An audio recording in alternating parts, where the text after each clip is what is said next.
The recorded history of education in Taiwan can be traced back to the Dutch colonial period. In 1636, the Dutch started a school for the Sinckan people that not only featured religious instruction, but also provided schooling in Western literature, because the Dutch advocated missionary work to be done in the native language. The school was taught in the Sinckan language. The missionary Robertus Junius recorded in his 1643 education report that the Sinckan school had enrolled 80 students, of which 24 were learning to write and 8 to 10 had solid penmanship, while in neighboring Baccaluan school there were 90 students, of which 8 knew how to write. Aside from proselytizing, the missionaries also compiled dictionaries and books of religious doctrine. They translated Gospel of Matthew into Sinckan and also compiled a vocabulary of Favor Lang, another Aboriginal language. These would become important sources for later research. The most important Sinckan documents were the contracts between the Sinckan and the Han settlers.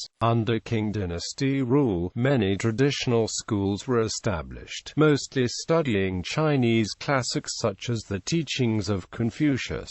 Education was limited to the children of well-to-do parents, as public and free schools did not exist. Even the paid schools limited their instruction to the usual Chinese curriculum, which is devoted first to the study of the characters and, if a higher education is desired, to the mastering of the Chinese classics. There were none of the studies which in Western lands and in Japan are considered necessary for an educated man, and the general tendency of the training was to increase conservatism and love for ancient customs. During the Japanese period, school attendance for Taiwanese children increased from 3.8% in 1904 to 71.3% in 1943, and literacy in Taiwan became common. Modern schools were formed with widespread establishment of primary schools, while higher schooling for Taiwanese people remained rare in secondary. Schools and colleges were mostly for Japanese nationals.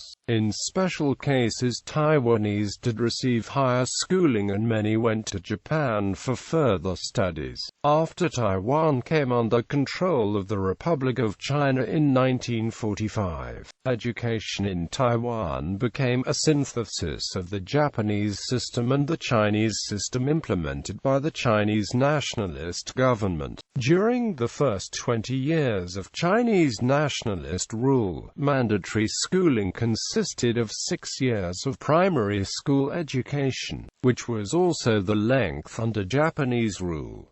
In 1968, this was extended to 9 years.